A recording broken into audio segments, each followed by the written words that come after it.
बच्चों, आप जानते हैं कि area is a scalar quantity, लेकिन कुछ सिचुएशंस में हम इसको वेक्टर कंसिडर करते हैं। वो कौन सी सिचुएशंस हैं?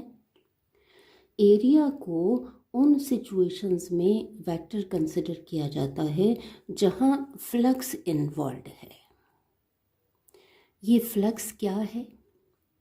फ्लक्स मीन्स कंटिन्यूअस मूवमेंट और कंटिन्यूअस फ्लो। जैसे कि फ्लो ऑफ वाटर, उसको हम फ्लक्स ऑफ वाटर कह देंगे। फ्लो ऑफ एयर, इसको हम फ्लक्स ऑफ एयर कह देंगे। इलेक्ट्रिक फील्ड की जब हम बात करते हैं तो वहाँ इलेक्ट्रिक फ्लक्स इन्वॉल्व होता है। इसी तरह से मैग्नेटिक फ्लक्स वगैरह वगैरह। चलिए, सबसे पहले बात करते हैं फ्लक्स ऑफ वाटर की। ये वाटर स्ट्रीम है और ये रिंग है जिसका एरिया है ए। अब जब हम इस रिंग को फ्लो के परपेंडिकुलर रखेंगे, नॉर्मल रखेंगे, तो इसमें से मैक्सिमम वाटर फ्लो करेगा। और अगर हम इस रिंग को किसी और ओरिएंटेशन में रखेंगे, जैसे कि इस तरह से रखेंगे या इस तरह से रखेंगे, तो आप देखेंगे कि इनमें से रिंग में से कम पानी फ्लो करेगा। मैक्सिमम पानी कब फ्लो करेगा?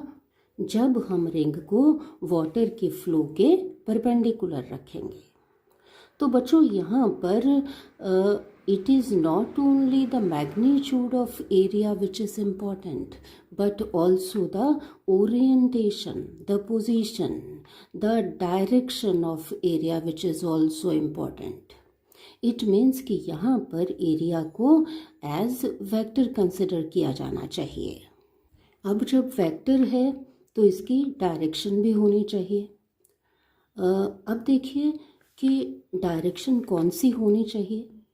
आपने देखा कि जब हम एरिया को परपेंडिकुलर रखते हैं, नॉर्मल रखते हैं फ्लो के, तो उस केस में फ्लो मैक्सिमम है, फ्लक्स मैक्सिमम है। तो डायरेक्शन कौन सी होनी चाहिए?